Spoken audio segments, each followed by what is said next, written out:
Okay, so I want to say something about the practice in relation to the model that perhaps we're more familiar with in Triratna, particularly perhaps the model that we are all introduced to in the early days of our practice.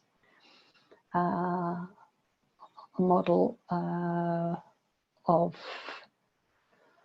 practice leading to jhana or dhyana. So practice in relation to concentration, which is generally what we're introduced to is a model where we allow more and more of our attention to come to rest on a single object. We might start out quite broad, we notice what's around, but over time we encourage our attention to a single object. Or a small number of objects. So in the mindfulness of breathing, it's very obvious that would be the breath. And in the metta practice, there's a specific type of focus, if you like, even though there are more than one. We're bringing different people to mind and perhaps using the imagination or using phrases. So, but there's a particular sort of sphere of mental objects. So this practice that we're looking at this week, drawn from the Sati Sutta, but as I said, there are many different ways one can practice within the Sati Sutta. But there's a particular line in the sutta which I think is often given quite a bit of weight. It's quite sort of meaningful. And that line is, it says, we establish mindfulness to the extent necessary for bare knowing and continuous mindfulness. So we establish mindfulness to the extent necessary for bare knowing and continuous mindfulness. So what we're doing here is we're not looking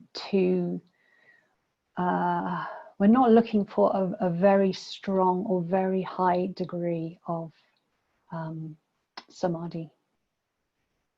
Samadhi or concentration is the word we use, but that has particular connotations.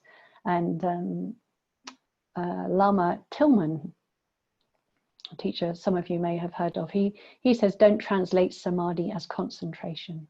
It is deep relaxation of the mind and stability, deep relaxation and stability of mind. This is samadhi. So I just offer that as an alternative to concentration. I think has its uses. I think what Tillman's pointing to is it's really about stabilizing the mind, settling and stabilizing the mind. And we might do that on one thing, and we may just settle and stabilize the quality of awareness. Awareness itself is what becomes settled and what becomes stable.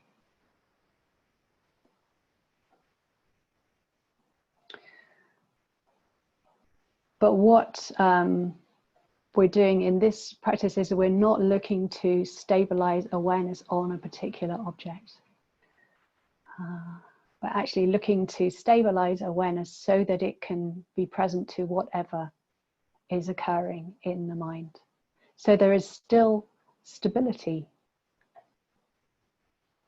but we're not looking to in a way take that stability further into one-pointedness, which will take us more into absorption or to jhana. So it's a slightly different model. I think in both ways of practicing, there's a certain degree of stability in the mind we cultivate through settling, through relaxing into present moment awareness. But we can take things further in two different directions. So one is in the direction of one-pointedness leading to jhana, and the other is this more open awareness that's able to recognize whatever is happening. So they're both quite traditional. They're both, traditional models. The one I'm talking about is sometimes talked about as Karnika Samadhi, which means momentary. So momentary concentration.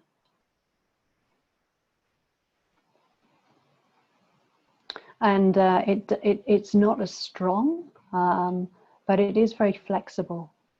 So there are slightly different sort of mind qualities involved in the two different types of samadhi.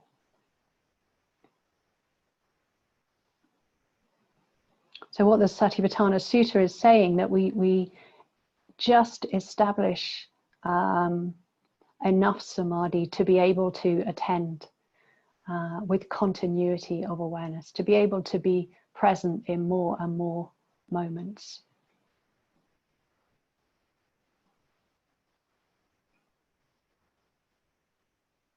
So we're always looking to be aware of what's happening in our experience, not in a way that's reaching out, that's sort of going off base and sort of trying to clock everything that's happening. That's fairly exhausting if you find yourself doing that. But this sense of settling back and relaxing. What happens when you relax into awareness, and that awareness softens and broadens and is able to just take in much of what's happening without ever leaving home base.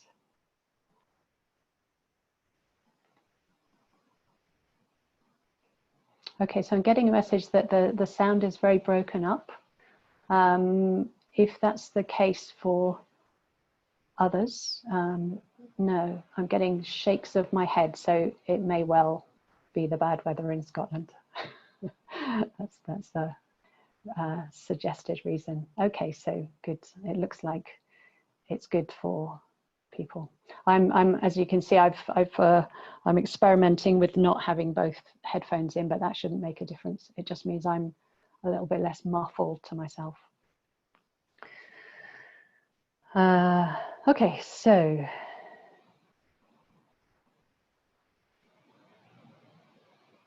that's the different sense of the model. So in a way, what it's saying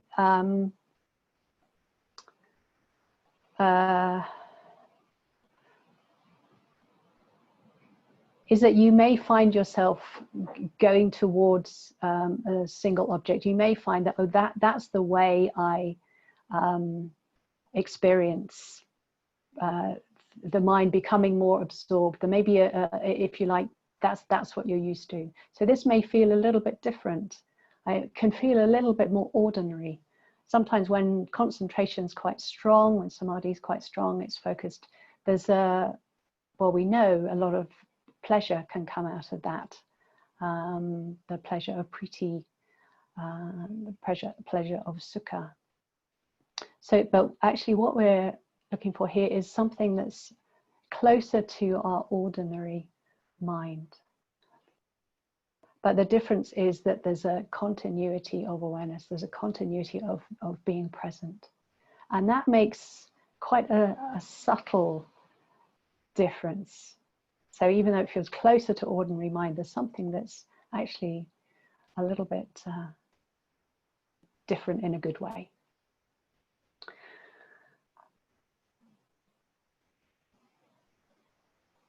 So why we use, what samadhi is good for, let's say one of the things it's good for, is to calm the mind, is to calm, and it's the way that we, when the mind is calm, the hindrances are in abeyance. That's what's happening.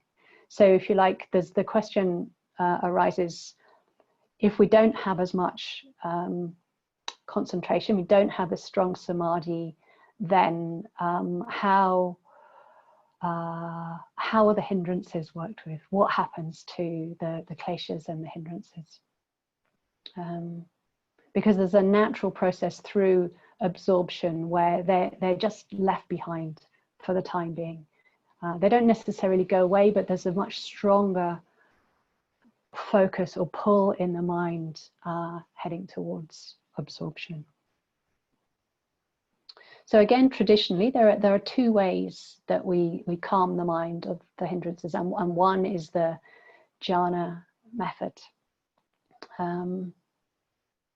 But the second one is we calm the mind. The mind is calmed through right view, through a Dharma perspective on experience. So really that's about how we're observing, how we're recognizing what's happening.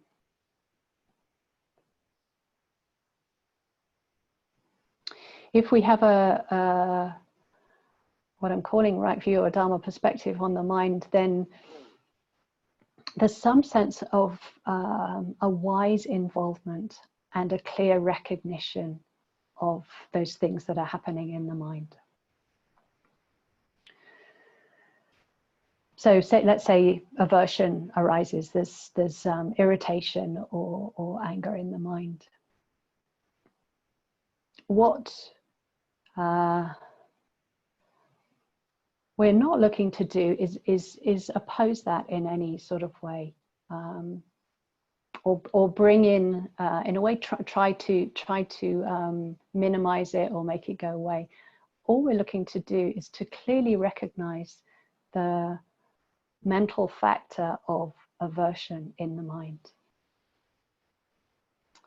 and what that feels like. In a way, knowing what it feels like, it's sort of from the inside, but with the perspective of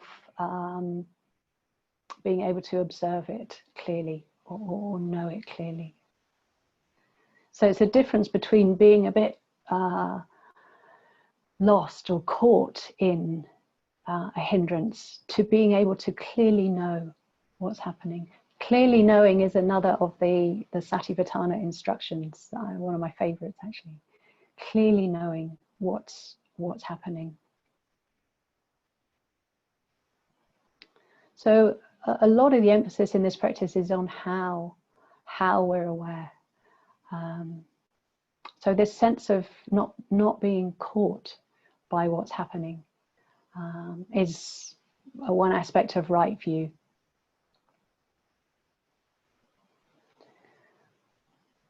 And when we're able to observe hindrances or kleshas in that way, the mind that's observing them is calm. There may be, we can still have the hindrance in the mind, it can still be there, we can still be recognizing aversion or recognizing restlessness or even sleepiness, but we can still be knowing what's happening from this perspective of awareness.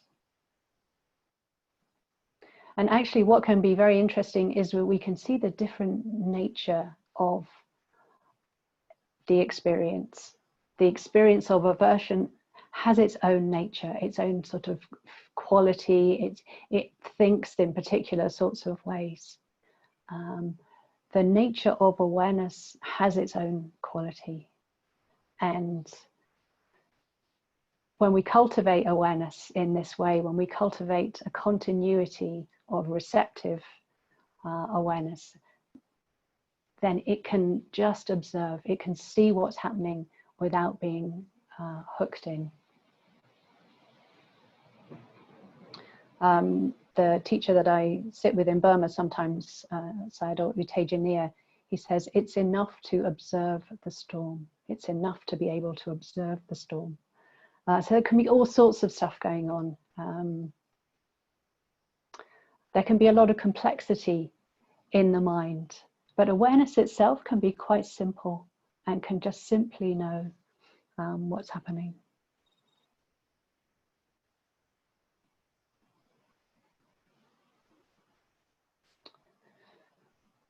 Okay, so maybe that's all I'll say about that for now. It's really just to point out that that it may well feel different particularly if you're used to single focus that gives rise to a particular sort of samadhi that's very absorbed in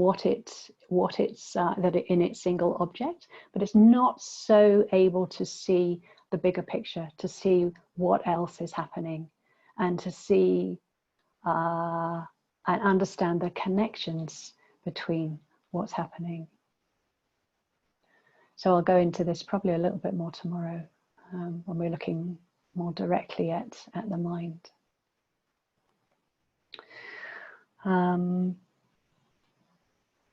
So maybe going on from that, I'll just say a little bit about there's some qualities of right mindfulness. There are 4 qualities of right mindfulness, which is the standard. Well, there's a standard definition of right mindfulness, and if you're curious, you'll find this in the Sati Sutta, but it's in all sorts of places in the Pali Canon. So Analayo, in his books, talks about it as the definition section in the Sati Sutta. So there are 4 qualities there, and I just want to, we've already touched on 2, so I just want to go into those 2 a little bit more this morning, and then we'll sit.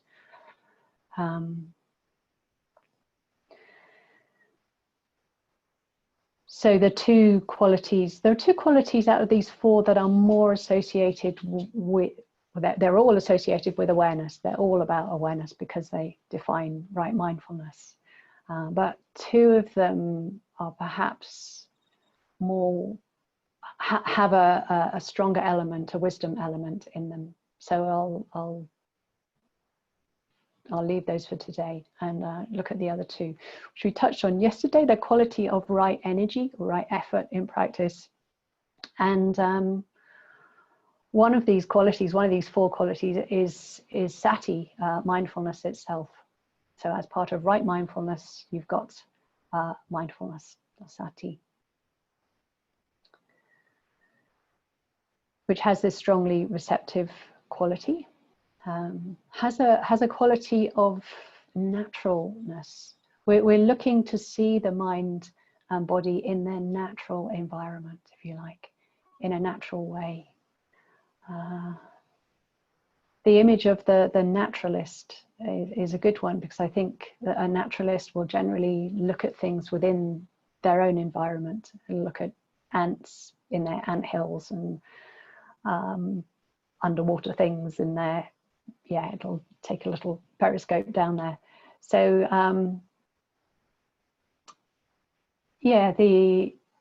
sorry, I keep getting distracted by the chat messages. Yes, so we're looking at the mind in its natural environment, and the tendency is often to try and quite unconsciously manipulate our experience or interfere with what's happening, because we have ideas about what should be happening, or how we should be feeling, or what sort of person we are. So there's quite a lot of excluding that goes on, or can go on, excluding the things that don't quite fit our idea about who we are. So one of the reasons I think Satipatthana practice is quite challenging is because we're really looking at everything that is usually excluded from our self-view. All the little petty thoughts, the little sort of meannesses, and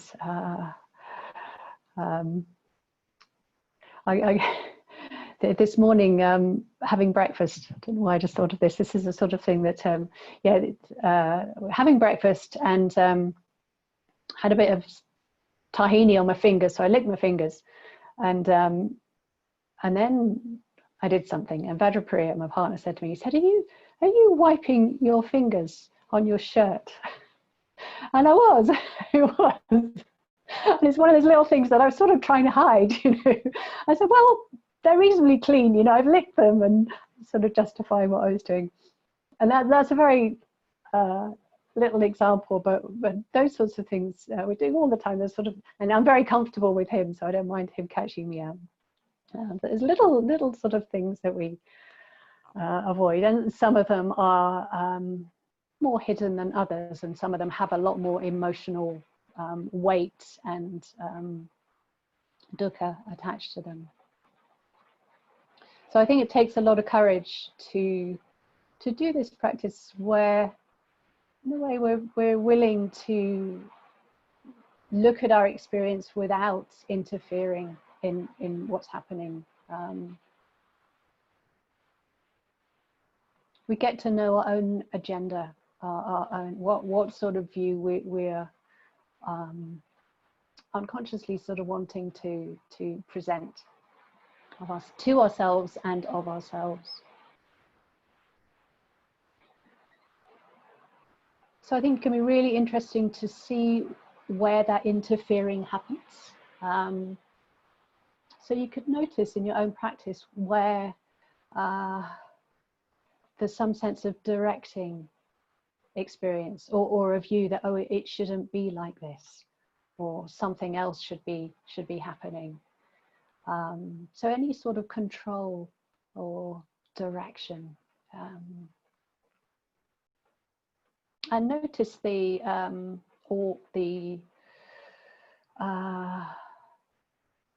just noticing how that's playing out.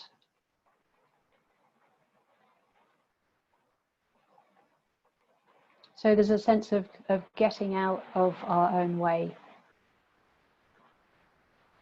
And in this way, we allow one of the I think the strongest qualities of awareness is, when it's working well, is its impartiality. Awareness is not infected with or impacted by our own sort of judgments, by our own agendas, or what we think we should feel or not. It's a mirror. It's simply recognizing. It wants to recognize what's actually happening. Without bias, without judgment. It doesn't pick and choose. To awareness, one object of experience is as good as another. And all objects are there to grow awareness.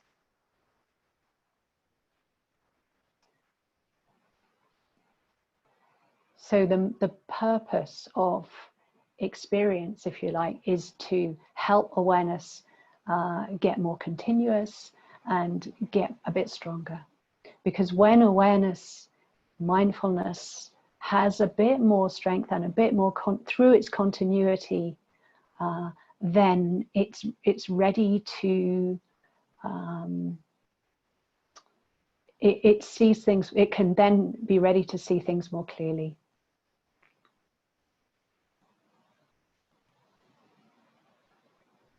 So that continuity, maybe another image for it, it's a bit like a jigsaw puzzle. Perhaps you've lost the box, or someone's not given you the box, so you don't know what all these pieces are supposed to make up. But the more moments of continuity you have, the more the mind starts to make sense of what it's seeing. In the case of the jigsaw, the image that it's seeing. But without continuity, it's just sort of flashes within darkness of, oh, there's that thought, there's that sensation, and doesn't really make, you can't see any sort of connection between your experience. You can't see, if you like, conditionality at work, the mind sort of playing itself and constructing itself.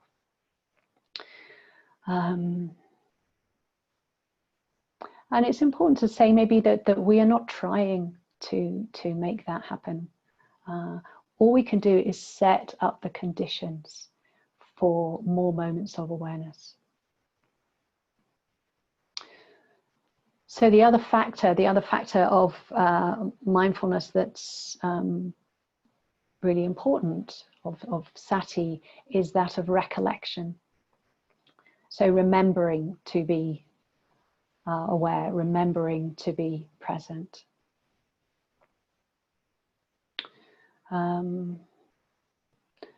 So one of the helpful things that we can do is just remind ourselves.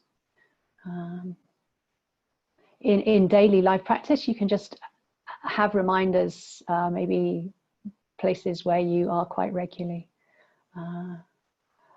When I came away from Burma the first time, I was given little things written in Burmese and English that said, be mindful, be mindful. And I stuck them up in different places. Of course, the mind gets used to it after a while and doesn't quite register it, but it's helpful. But in practice, that's what we do.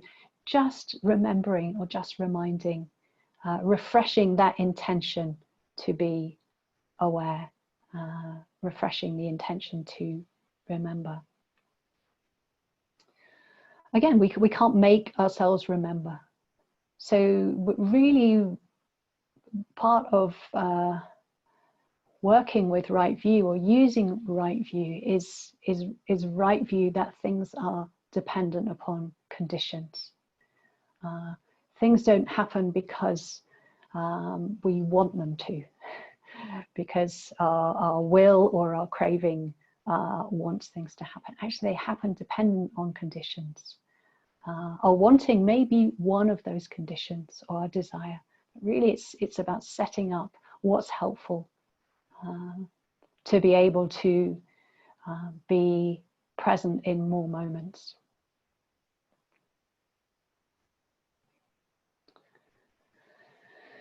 So Bhante, a little quote from Bhante, he says, Sati is staying receptive to and being enlivened by the whole range of our present experience, but waking up to the true significance of that experience. Staying receptive to and being enlivened by the whole range of our present experience, but waking up to the true significance of that experience. And I think to have a chance of waking up, we need to have some continuity, some moments of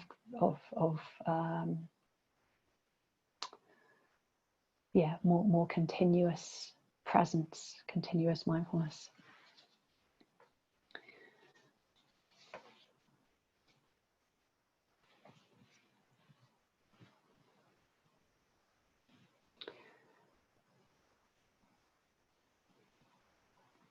So another little quote from Bhante, actually. He says, a consistent practice of mindfulness outside of meditation will do far more to overcome the hindrances in meditation. So he's talking about continuity there, that consistency of practice. So it's not an add-on, practicing outside formal practice. They really support each other. But as he says, that the more that we're able to be present outside of formal practice, that will also help our practice within meditation.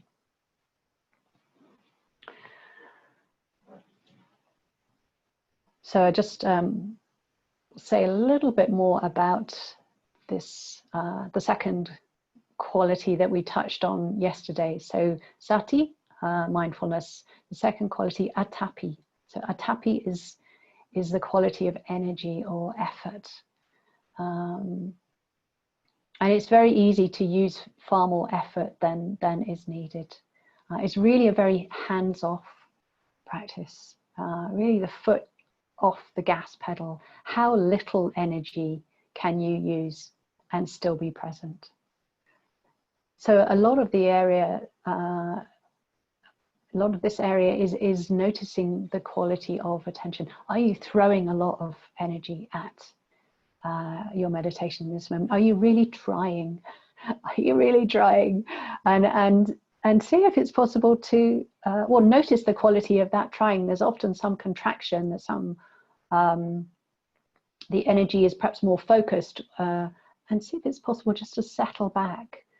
Observe that. It doesn't need to go away, but you can observe it from some place that's less engaged and less involved in that state. So you see it for what it is. So we look to reduce unnecessary effort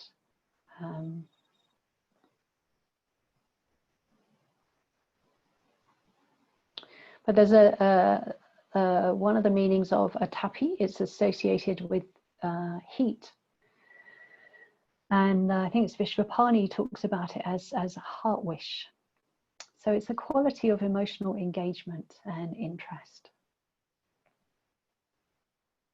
And it's also a quality of freshness and openness. The mind that's interested and curious is open to what it doesn't know. It's open to this being a new moment. There's this moment and this moment and this moment.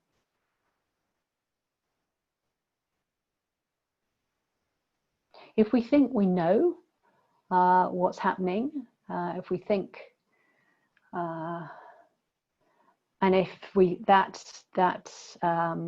thinking, that knowing, we're quite likely to switch off slightly. Oh, it's another breath. Oh God, you know, the tendency for the mind to get a little bit bored because it thinks it knows, and then a little bit dull. So the more, in a way, that you can remind yourself of a perspective with just coming to the fresh to the moment, just fresh to this moment.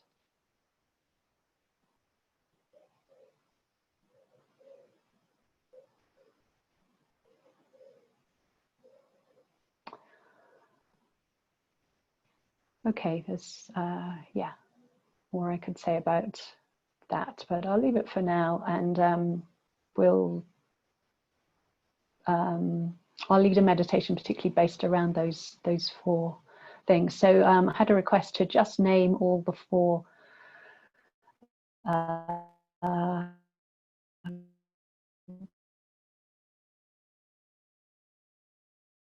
qualities of right mindfulness: happy, diligence, samprajanya, or clearly knowing, and this last one, so samprajanya we'll look at probably tomorrow, and this last one, vinaya abhijja domanassa, free from desires and discontent in regard to the world of sense experience. Free from desires and discontent in regard to the world of sense experience. Okay, apparently I froze then. I did stop talking when it told me I froze. So, okay. Sati, Atapi, Samprajanya, clearly knowing, and free from desires and discontent. Hopefully everybody got that. It is, these 4 are one of the sheets on the website on the resource page. So if you can always have a look there. But hopefully everybody got it then.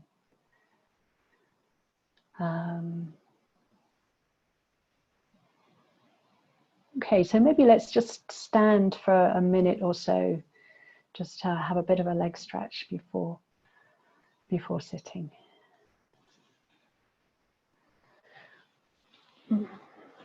Good, you got it.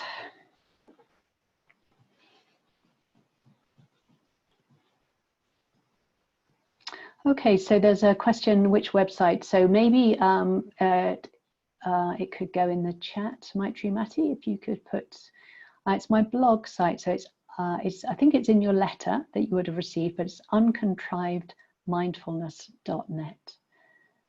But it will hopefully go in the chat and you'll be able to see that.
So let's sit.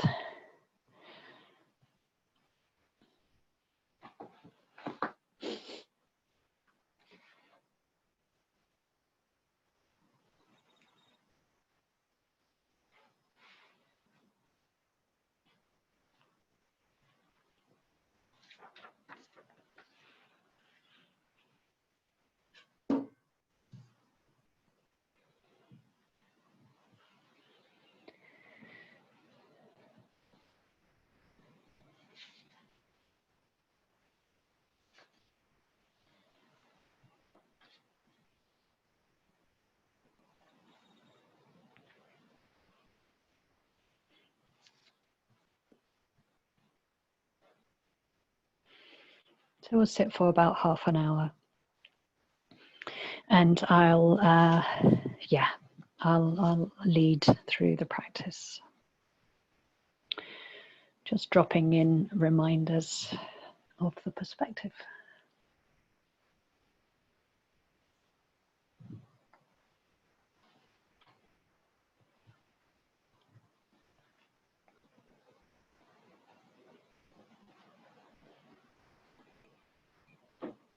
But starting off, just really taking time.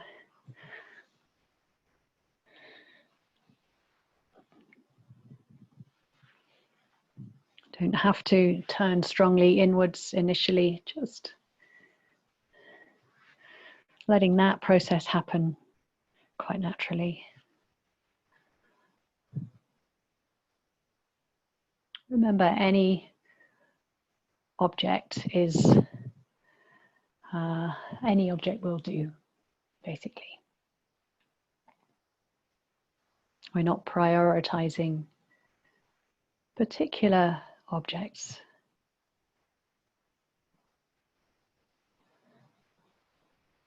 Unless we do so at some points in the practice to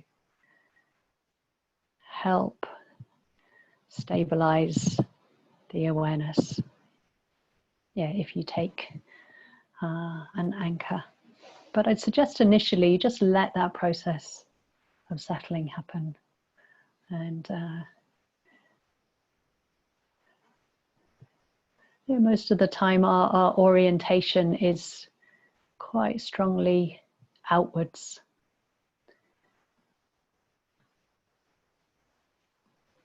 Out towards particularly the senses of sight and hearing. So we're just looking to come to ourselves just quite gently.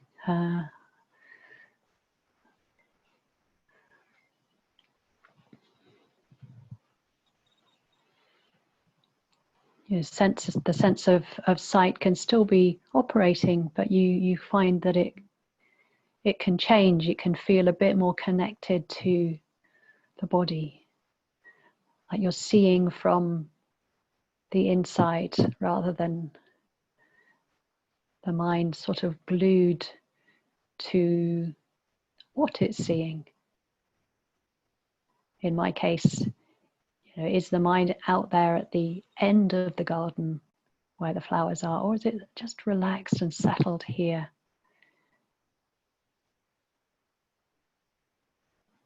Without any particular focus,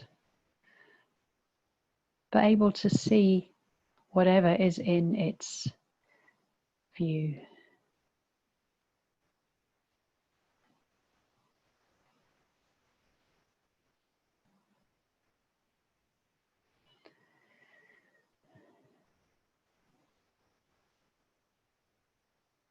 And you might find at some point your eyes naturally want to close if they're not closed already. You might find at some points in the practice you want to reopen your eyes.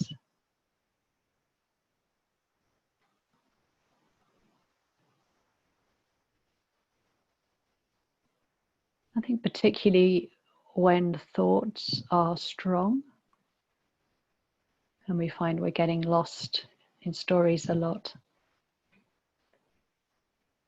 Having the eyes open and the gaze is quite soft. even slightly out of focus, that can help just orient us in the present.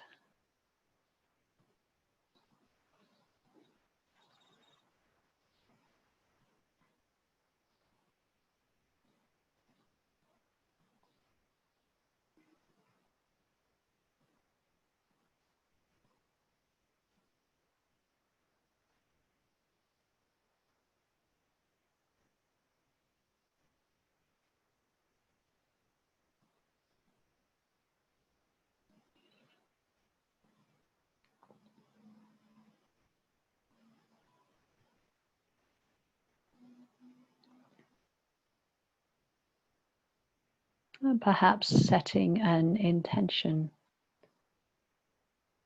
to be aware,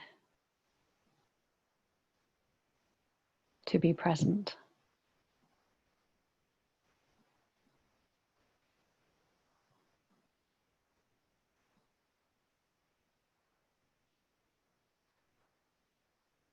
Setting an intention can be quite strong. It's a direction, you're giving the mind a direction.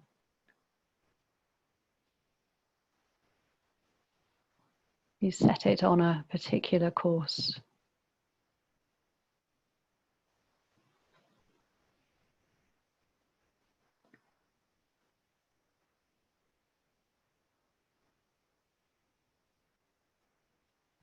And every now and again, you can just check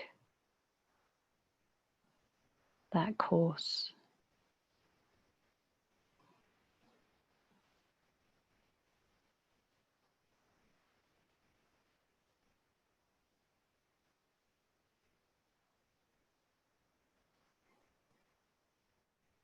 You can check by just remembering, reminding yourself to be aware.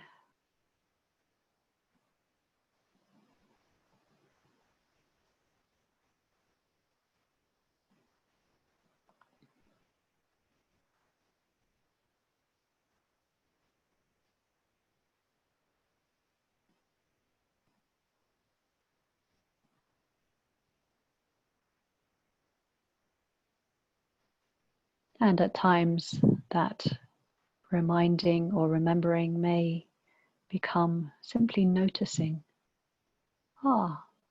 Awareness is present.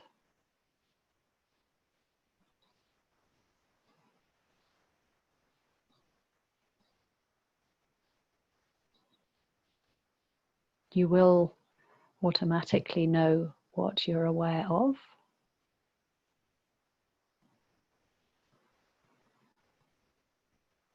But that's just part of the picture. The other part is knowing that you're aware, that awareness is present.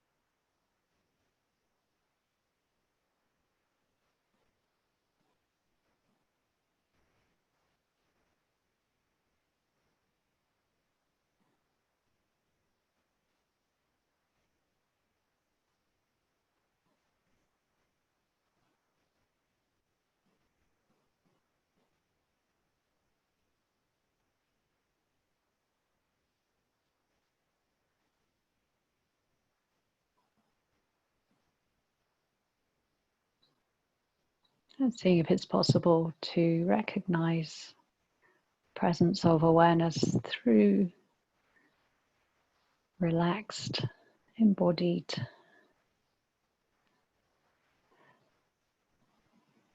receptive way of being.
We're watching the mind and the mind-body connections in their natural environment.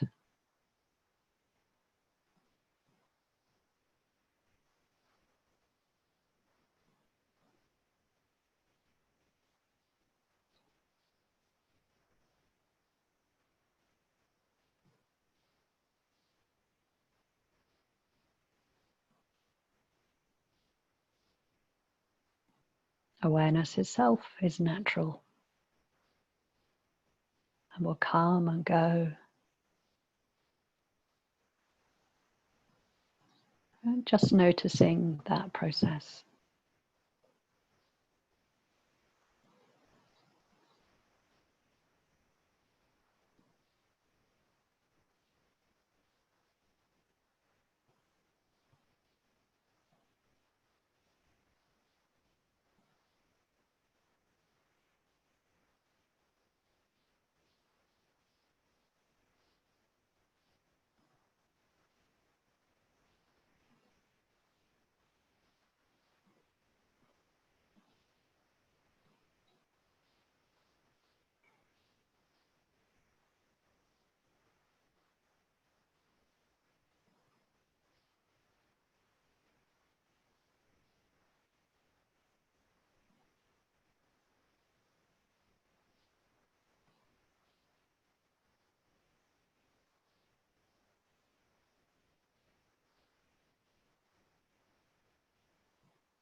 Noticing what it feels like in those moments of presence, moments of awareness.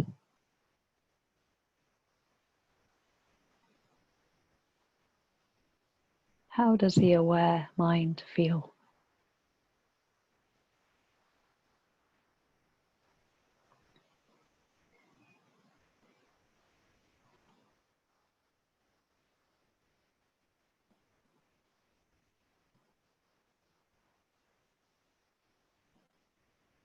And when I drop in a question, don't feel you have to come up with any answer. Just let the question work in your experience. There may be some response and there may well not.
Notice the quality of awareness.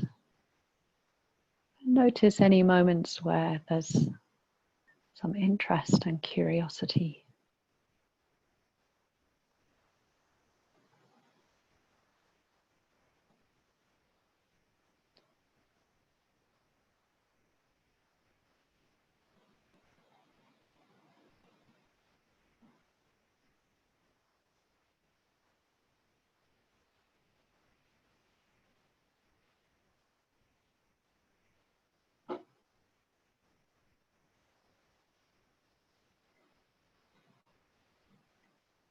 It might be quite small and quite subtle.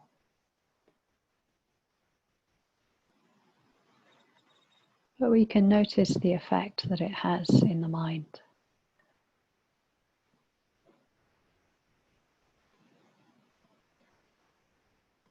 when that sense of curiosity about how the mind and body are working, when that's awake, interested.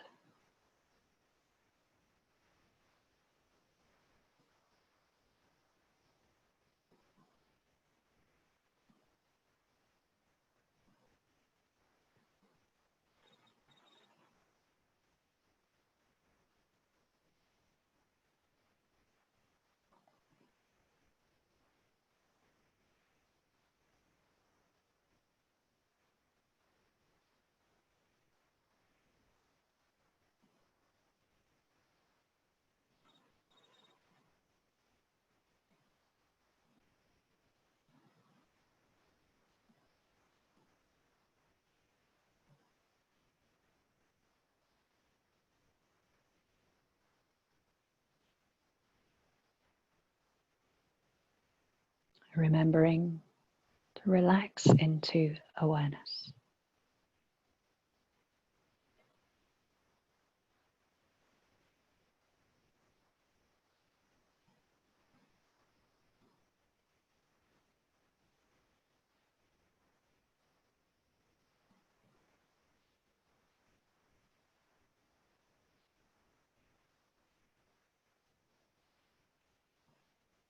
Relax into embodied awareness.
If you have a sense of getting quite involved with particular aspects of your experience, particular objects, particular thoughts or feelings, or sensations, sounds,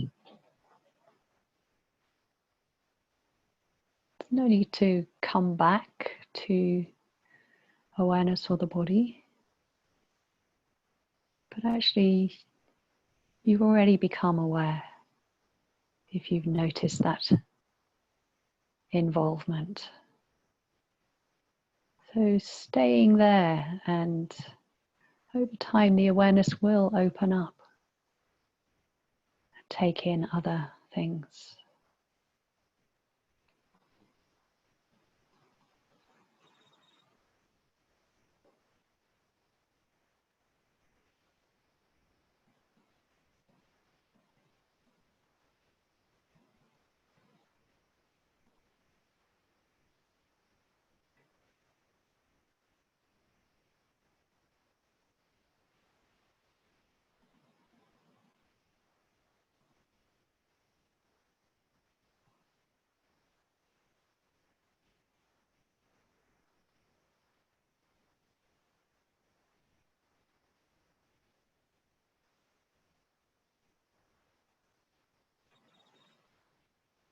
The thoughts and feelings, sensations can do their own thing. They have their own nature. But the intention in the practice is to help awareness grow.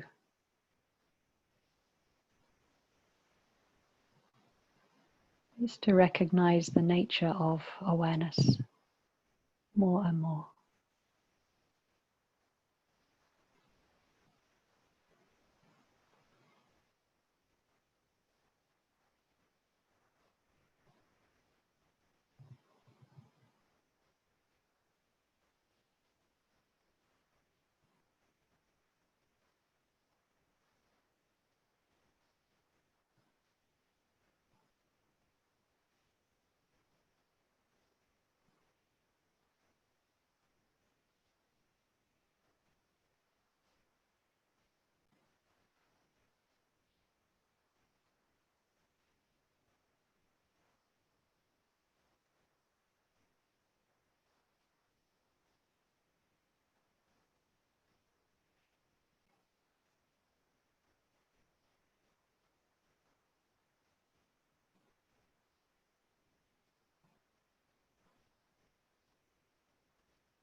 Okay, so in a few minutes we'll have a short break like yesterday.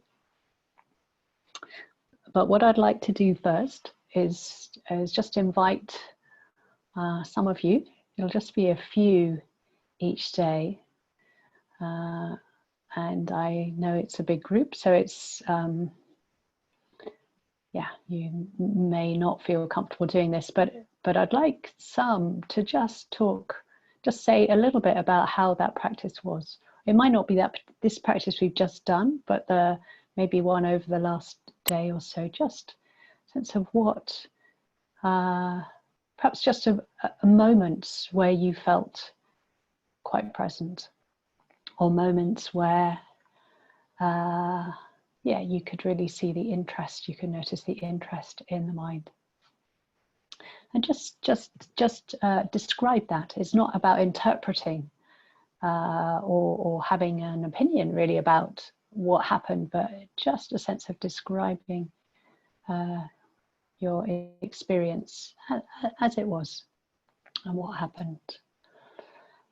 So this is bound to get a little bit messy, but I'm hoping you're able to unmute yourselves, and as I say, it just be maybe 4 or 5 people. So if somebody is ready, go for it.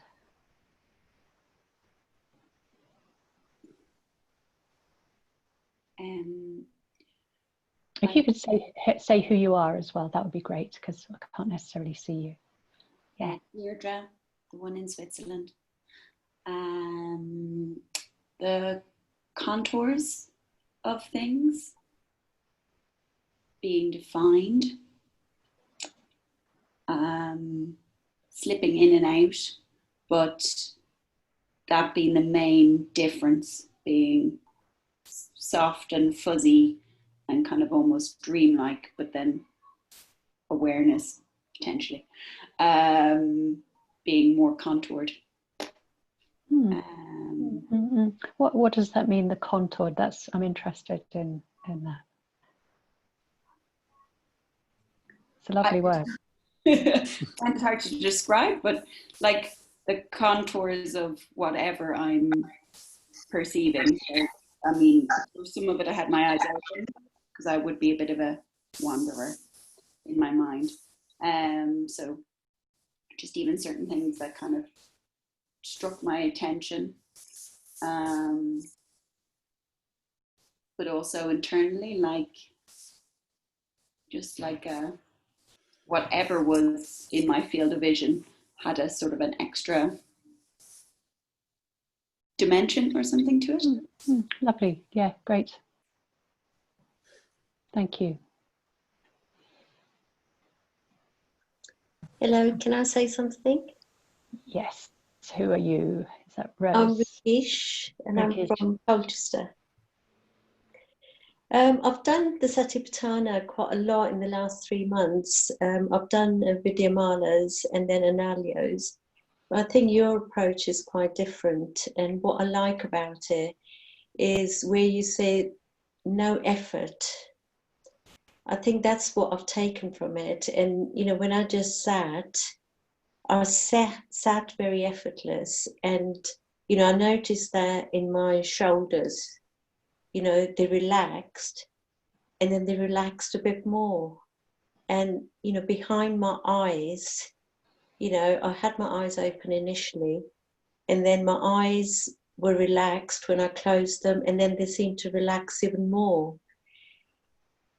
And then, you know, things came up, you know, emotions came up or thoughts came up, and I didn't try to dispel them. I didn't try to get a lot of interest in them.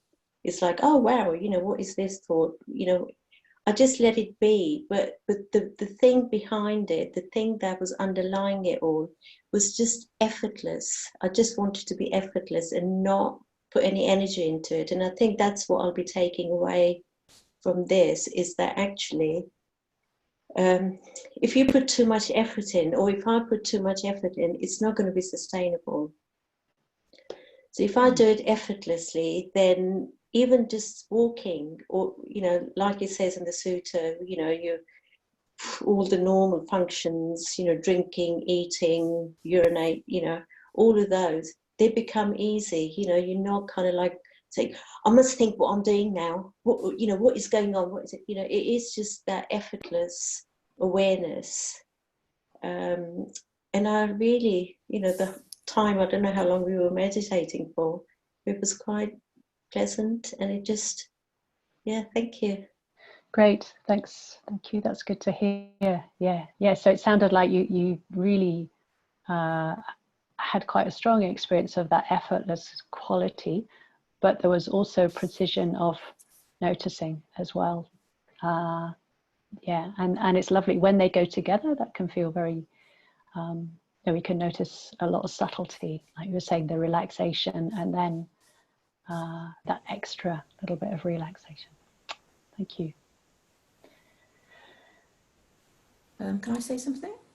Yes, is that Jane? Jane, yeah, I'm Jane from Cardiff. Mm.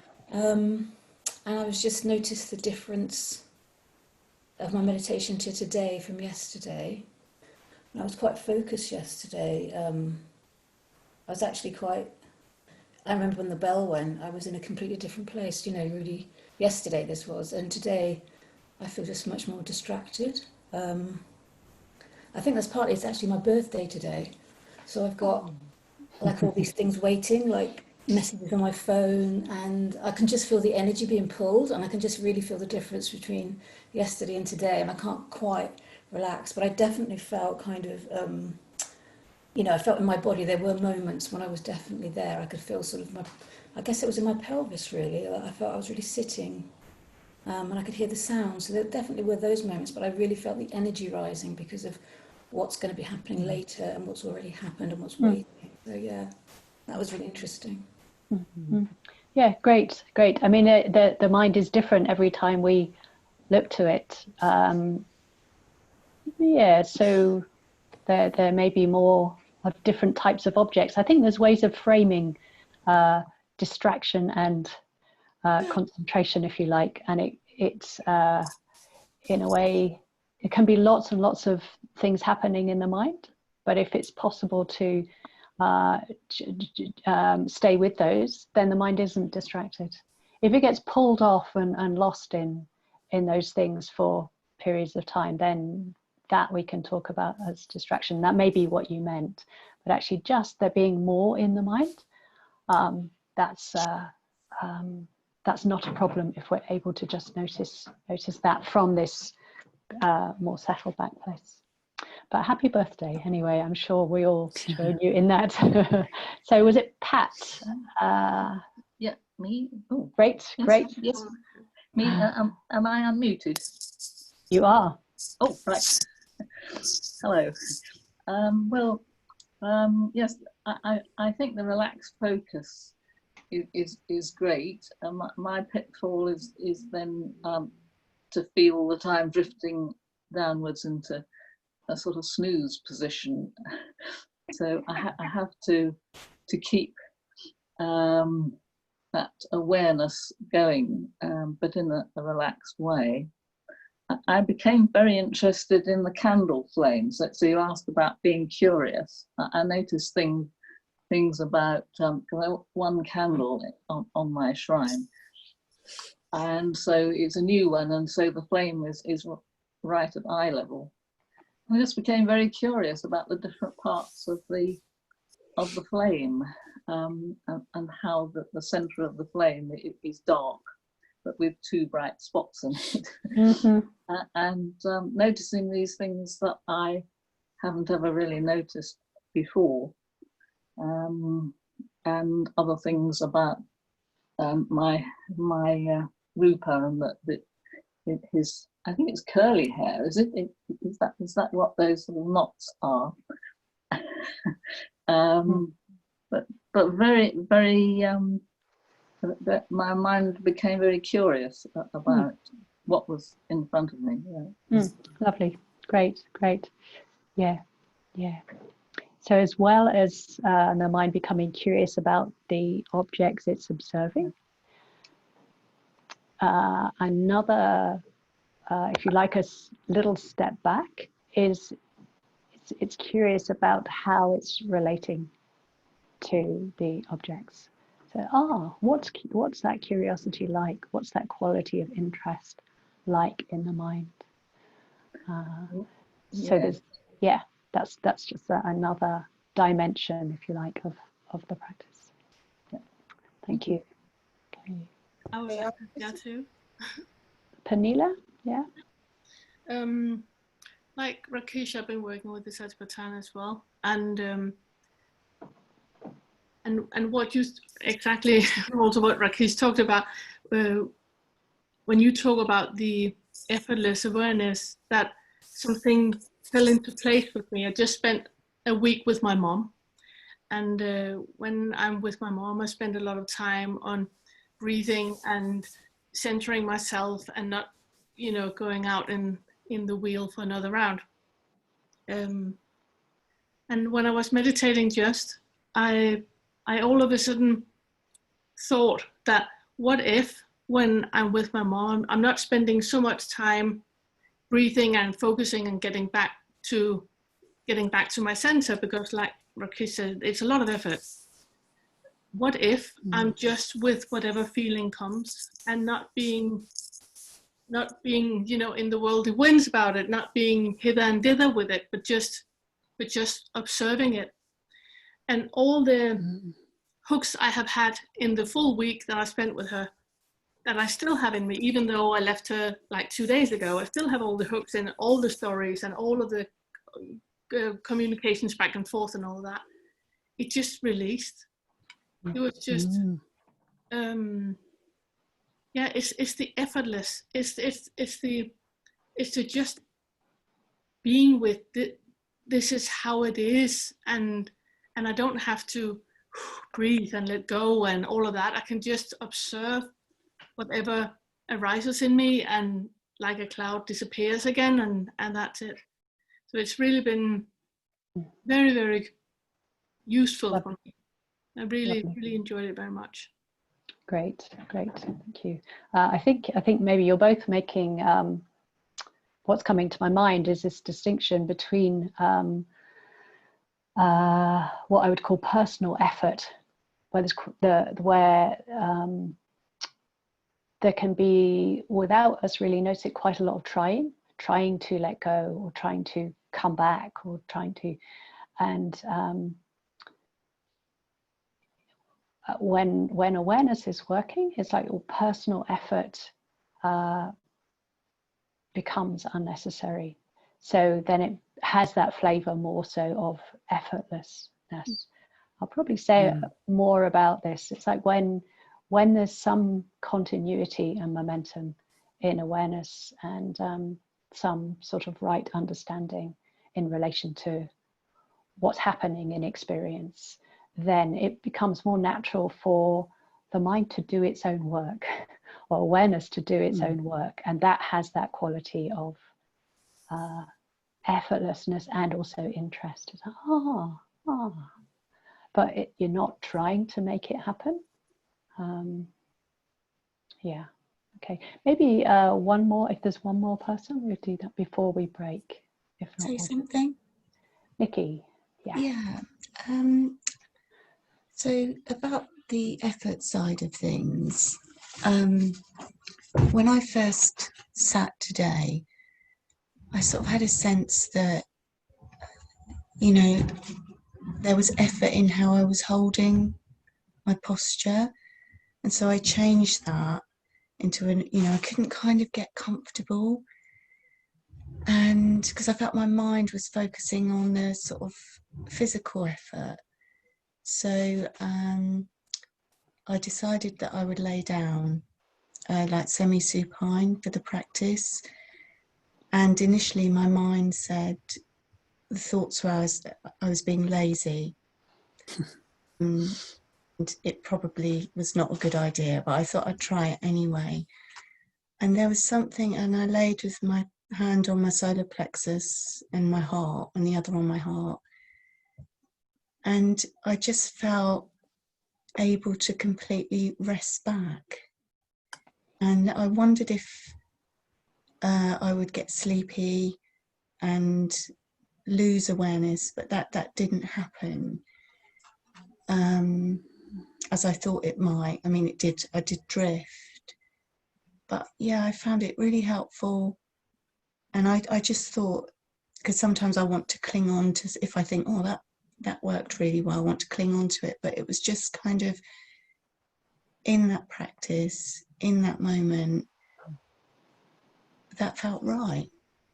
And it felt really, it almost felt like my mind was resting back, my body was resting back on the floor, and my mind was resting back.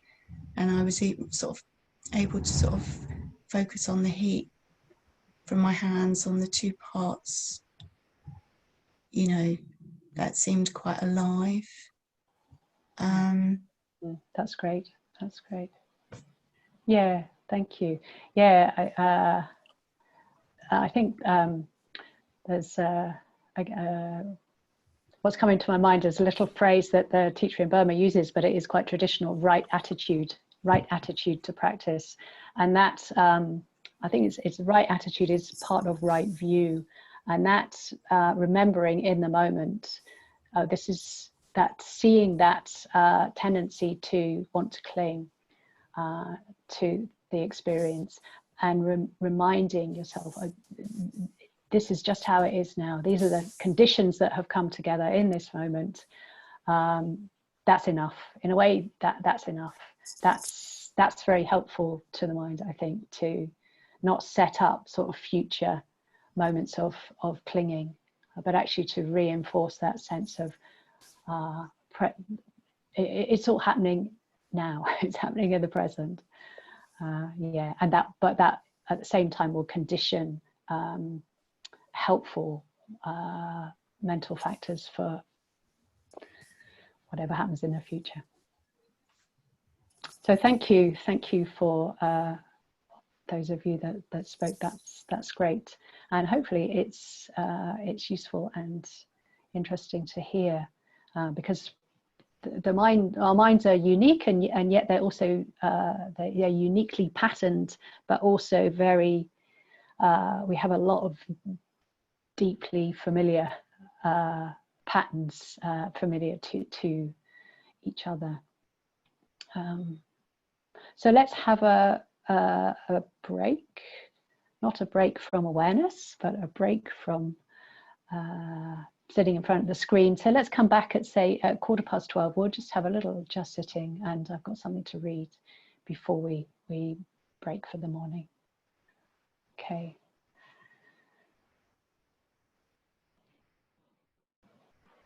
Okay, I think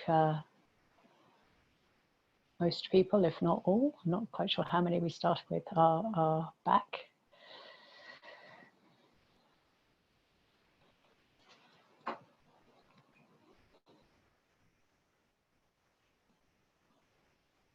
So we've got just under 15 minutes to just sit in your own way, or take up the posture that feels most appropriate. It doesn't have to be a formal sitting posture. It could be just quite a something that supports awareness and relaxation, supports ease and precision.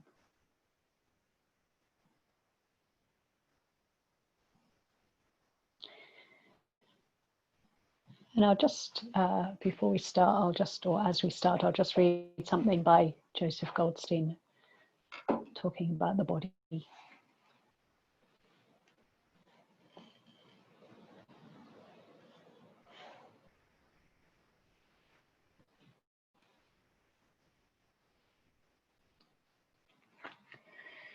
Well, talking about the body, talking about concepts.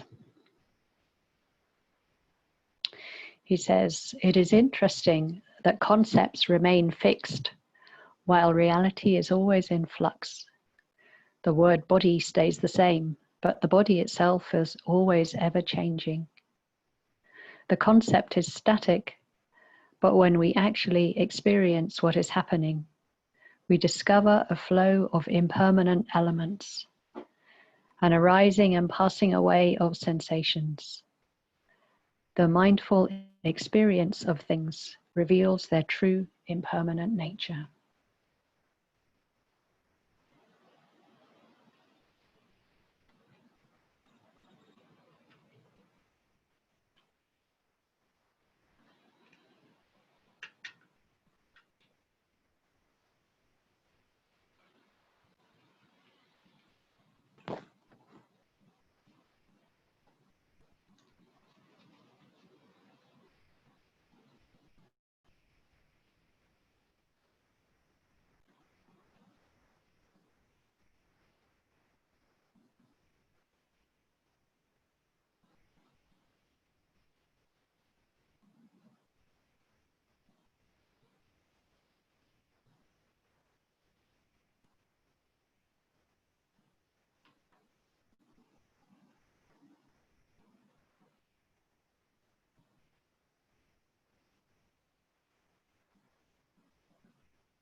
Okay, that's us for this morning.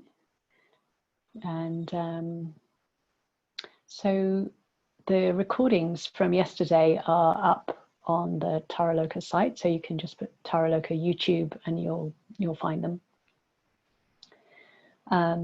There's also a recorded led meditation that I did before the retreat started, walking meditation. So that's the, if you like, the focus for today in terms of practice outside of the formal hours. If you have time, if you can use that, you can use it on your phone or you can download it. And yeah, it would lend itself both to formal walking meditation if you have the space to do it somewhere at home, but also if you wanted to use it while going for a walk, it should work. There it is, it's in the chat. It should work just as well. Let's see if it's possible to listen to that, and see if it's also possible to do a bit more of what I was suggesting yesterday.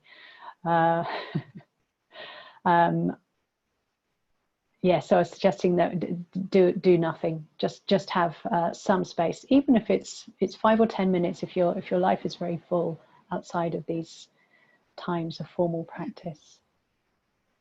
And yeah, we'll leave it there and hope you enjoy your practice until we meet again. Most of us will meet at 5.